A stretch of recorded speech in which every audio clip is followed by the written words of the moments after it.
Hi guys, स्वागत है आप सभी का मेरे C4U चैनल में। आज हम करते हैं कक्षकों की आकृतियाँ। अब कक्षकों की आकृतियाँ बनाने से पहले में कक्षक तक पहुँचते हैं, यानी कहाँ से कक्षक प्रारंभ होता है तो उससे अध्ययन करते हैं। तो सबसे पहले आता है परमाणु।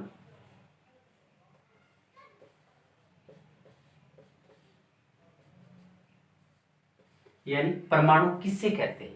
सबसे पहले ये बात समझ में आनी चाहिए कि परमाणु किसे कहते हैं। कि पदार्थ का वह सूक्ष्मतम कण जिसके और अधिक टुकड़े नहीं किए जा सके और जो रासायनिक अभिक्रिया की क्या होता है, मूल इकाई होता है और जिसका स्वतंत्र अस्तित्व नहीं होता है, परमाणु कहलाता है।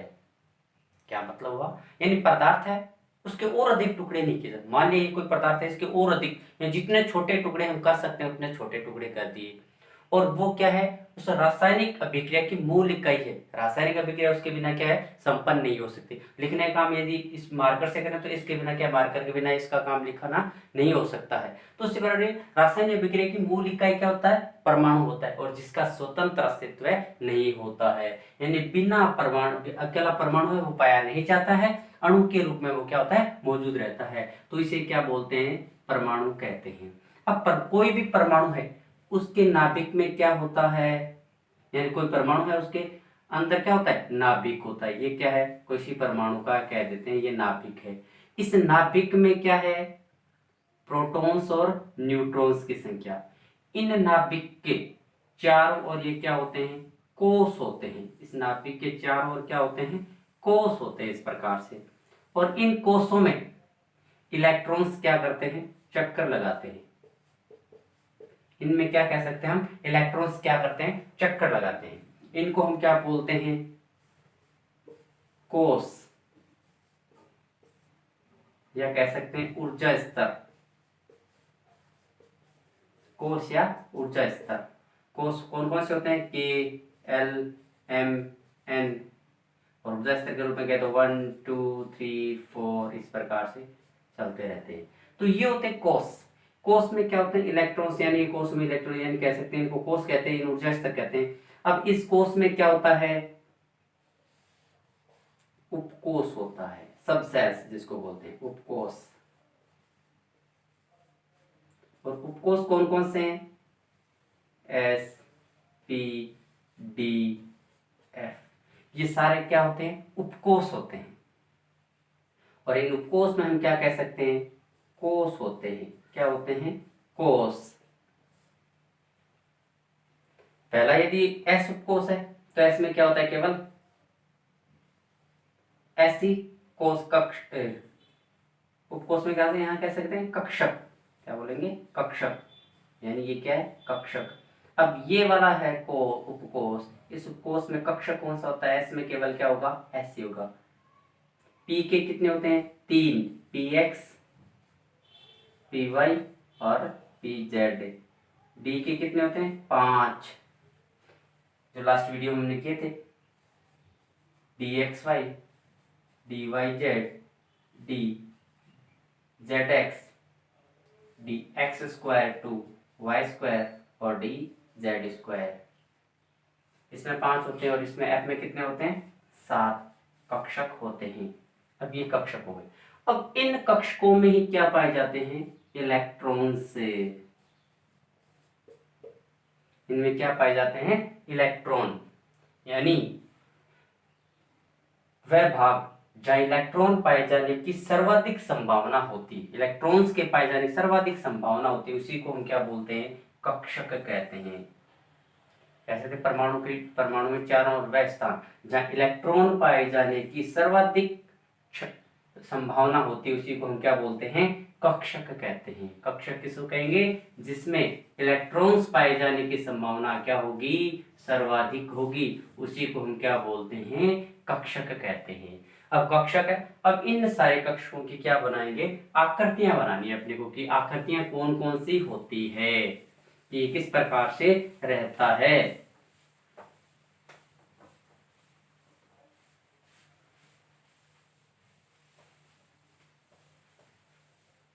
अब सबसे पहले आता है एस कक्षक।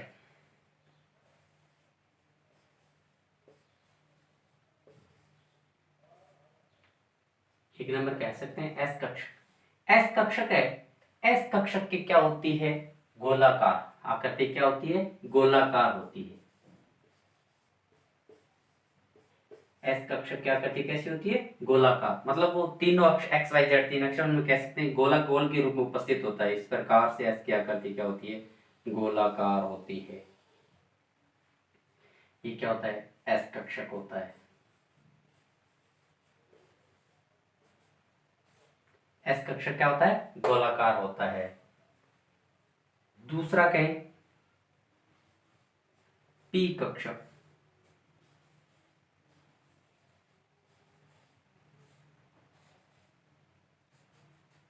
पी है, इसको हमने पहले से दिखाई पी कक्षक के बारे में, तो पी कक्षक क्या करती है, कैसी होती है, डमलाकार होती है। ये डमलाकार,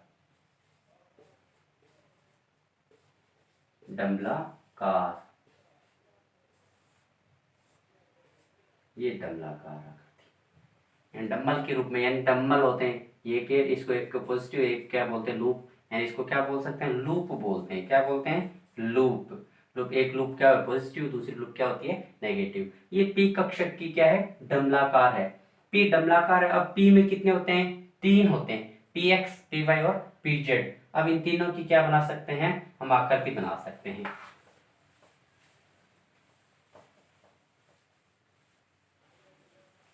पहले बनाए पी एक्स की,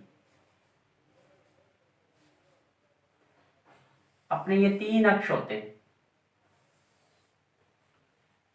इसको एक्स अक्ष मान लिया,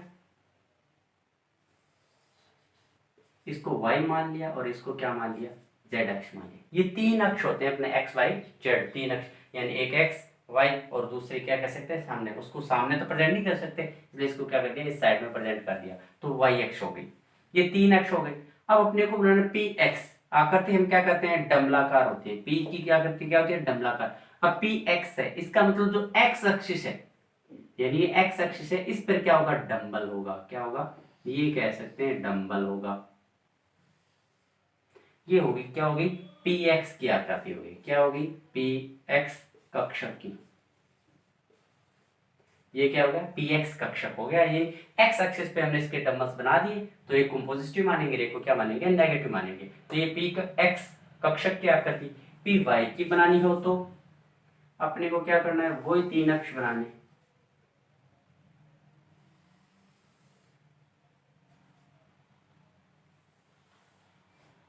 एक्स वाई और जेड तीन। अब वाई की बनानी है, यानी पी वाई की, तो वाई अक्ष पे बना देंगे हम डंबल्स। ये क्या होगी, पी वाई कक्षक की आकृति होगी, पी वाई कक्षक की आकृति होगी। यानी जिस अक्ष पे जो अक्ष वाला बनाना है, उसी अक्ष पे अपने को क्या बनाना है, डंबल बनाना है। अब पी जेड की बनानी हो तो पी जेड है, तो उसकी बनाए तो पी जेड, और इसके अपने को क्या करना है, वही तीन क्या बनाने, एक्स एक्स दो, और ये क्या कह सकते हैं थर्ड, ये तीन एक्स बना दी, एक्स एक्सिस वाई एक्सिस और ये जेड। अब पी जेड की है, तो पी जेड कहाँ है, ये हो गया पी और ये जेड, ये किसकी होगी, पी जेड कक्षक की आकृति होगी। ये पी जेड कक्षक की स्ट्रक्चर यानी कह सकते हैं आकृति होगी। पी के तीनों, P X P Y P Z, यानी सीधा कहीं इसमें तीनों को प्रेजेंट करना हो तो तीनों को एक साथ भी कर सकते हैं। जैसे पी एक्स इसमें किया, पी वाई की बात करें तो इस पे क्या हो जाएगा, वाई की हो जाएगी, और जेड बनाए तो ये क्या हो जाएगा, ये तीनों हो गई P X P Y P Z की, तीनों की स्ट्रक्चर इस प्रकार से बनानी है। जो एक्सिस है उस एक्सिस पे अपने को क्या बनाना है, डंबल बनाना है, वही क्या हो जाएगी, पी की आकृति हो जाएगी। आगे अगला चलते हैं डी कक्षक की स्ट्रक्चर्स यानी आकृतियां।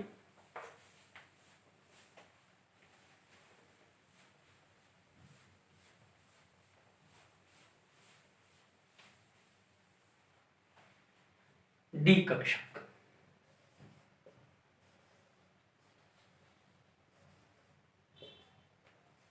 अब जो डी कक्षक है वो क्या होता है, द्विडंबलाकार होता है। द्वि,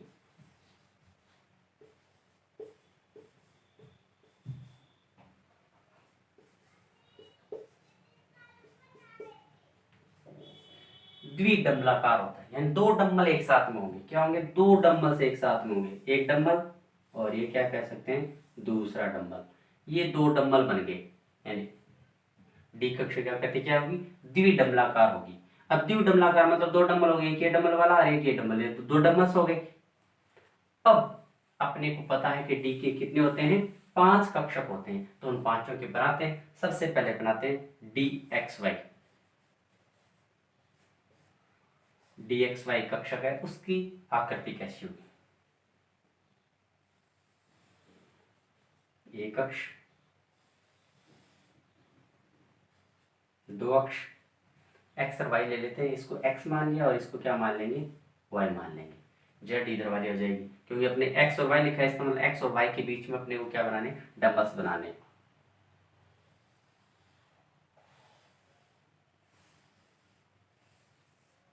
ये क्या होगी? डी एक्स वाई की क्या होगी? आकृति होगी। द्विडम्बल हो गए, एक डम्बल और ये दूसरा डम्बल, दो डम्बल हमने बना दी डी एक्स वाई की। अब D Y Z, D X Y, D Y Z.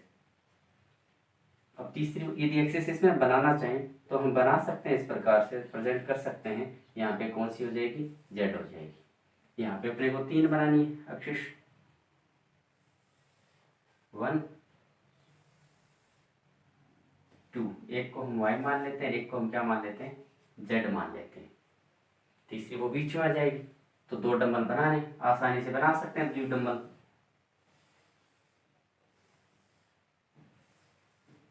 ये बना दिए। और तीसरी एक्सिस यदि मानना है तो क्या मान सकते हैं?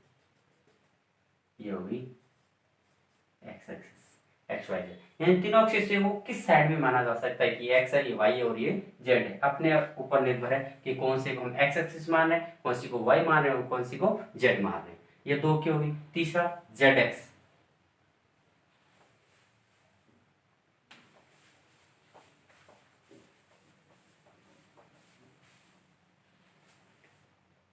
डी जेड एक्स या X Z, D Z X. वो अपने को वही एक्स बनाने, इसको एक्स मान लिया और इसको क्या मान लिया? जेड मान लिया, और ये वाई हो जाएगी। दो बनाने बीच में लोग, एक ये किसकी होगी? डी जेड एक्स की होगी। किसकी आगे स्ट्रक्चर होगी? डी जेड एक्स की होगी, यानी आकृति होगी। ये बना दी। अब डी जेड एक्स की बना दी। अगला कौन सा है? D X square two Y square. इनमें तो तीनों में क्या हो रहा था? जो लूप थे उन्हें एक्स एक्सिस के बीच में बने थे। ये एक्स एक्सिस है और ये जेड एक्सिस है, दोनों एक्सिसों के बीच में बन रहे हैं। इस एक्स और इस एक्स, दोनों एक्सों के क्या बन रहे हैं? बीच में। मान लो ये एक्सिस है तो यहाँ पे बीच में बन रहा है, तो इस प्रकार से लूप बन रहा है। लेकिन अब D X square two Y square है, इसमें क्या होगा? एक्सिस एक्सिस के जो एक्सिस लेंगे उनके क्या बनेगा? ऊपर बनेगा। क्या बनेगा? ऊपर बनेगा। ये एक्स एक्सिस है, ये वाई एक्सिस मान ली।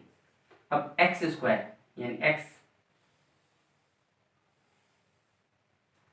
और ये वाई इसके ऊपर बना दिया। अब जेड की करेंगे तो यहाँ से कर सकते हैं। तो ये कौन सा हो? यानी एक्सिस के ये तो बीच में बने थे दोनों अक्षों के, लेकिन ये क्या बन रहा है? अक्षों के ऊपर बन रहा है।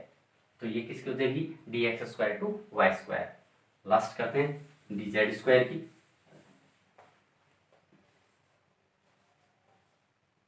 D Z square, D Z square है इसकी एक अक्ष मानते हैं, ये दूसरी एक्सिस, तीसरी ये मान लो एक्स एक्सिस है, ये जेड एक्सिस है और ये वाई एक्सिस है। ये क्या होगी? डी जेड की। जेड थी, जेड एक्सिस पे बना दी और डी जेड स्क्वायर की बनी। तो इस प्रकार से ये क्या बन गई? डी कक्षकों की आकृतियां बन गई। और जो एफ कक्षक है, एफ कक्षक की आकृति क्या होगी? जटिल होती है। एफ कक्षक की आकृति क्या होगी? जटिल। एफ कक्षक है, इसकी आकृति को हम क्या बोलते हैं? जटिल होती है। मतलब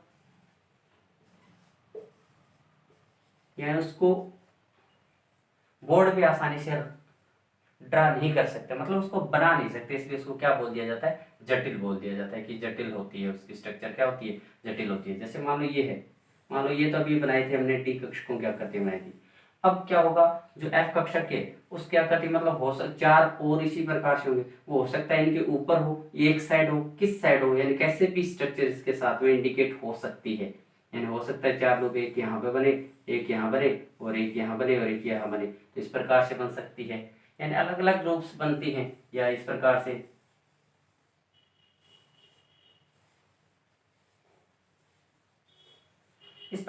जटिल स्ट्रक्चर्स बनती है, जिसको हम बोर्ड पे क्या कर सकते हैं, आसानी से ड्रा नहीं कर सकते। इसलिए एफ को क्या किया जाता है, केवल बोला जाता है कि एफ क्या करती है, क्या होती है, जटिल होती है।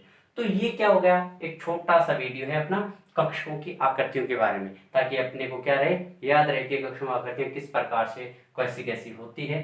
तो इसी आशा के साथ जय हिंद, जय भारत।